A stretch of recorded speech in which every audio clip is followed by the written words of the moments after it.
ரூபாயின் கதை கேட்கலாமா? ஒருவர் ஒரு வங்கியில் பணம் எடுத்துக்கொண்டு பணப்பெட்டியை பின்புறம் மாட்டிக்கொண்டு டூ வீலரில் வேகமாக செல்கிறார். வண்டியின் அதிர்வில் அந்த பெட்டி லேசாக திறந்து கொண்டு 100 ரூபாய் நோட்டுகள் கொண்ட ஒரு கட்டு கீழே விழுந்து விடுகிறது. அது தெரியாமல் அந்த நபர் வண்டியை ஓட்டிக்கொண்டு சென்று விடுகின்றார்.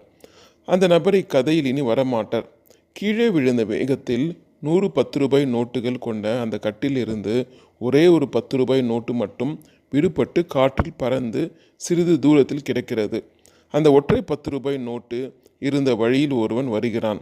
இந்த நோட்டை கண்டு இன்று நரிமுகத்தில் வீழ்த்திருக்கிறேன் போல என்று நினைத்து மிகவும் சந்தோஷம் அடைகிறான். அந்த நோட்டை எடுத்துக்கொண்டு ஹோட்டலுக்கு போனான். 2 இட்லி ஒரு காப்பி அன்றைய விலைவாசியில் சாப்பிட்டான். அருகில் இருந்த பிள்ளையார் கோயில் உண்டியில் மீதி இருந்த 1 ரூபாய் போட்டு பிள்ளையாருக்கு நன்றி சொன்னான். சந்தோஷமாக வீடு திரும்பினான். மீதி 99 10 ரூபாய் நோட்டுகள் கொண்ட கட்டு அது விழுந்த இடத்திலேயே கிடந்தது.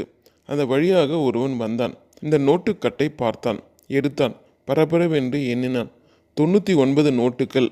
மீண்டும் மீண்டும் பல முறை எண்ணினான். 99 நோட்டுகள் தான். வங்கியில் 99 நோட்டுகள் கொண்ட கட்டு கொடுக்க மாட்டார்களே.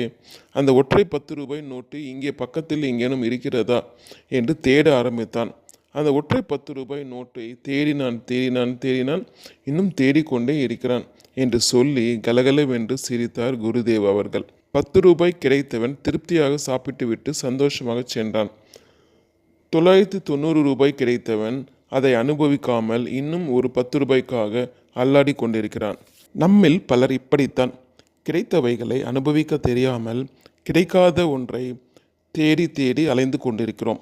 ஓகே குட்டீஸ், இந்த கதை பிடிச்சிருக்குன்னு நினைக்கிறேன். பிடிச்சிருந்தால் லைக் பண்ணுங்கள், ஷேர் பண்ணுங்கள், சப்ஸ்கிரைப் பண்ணுங்கள்.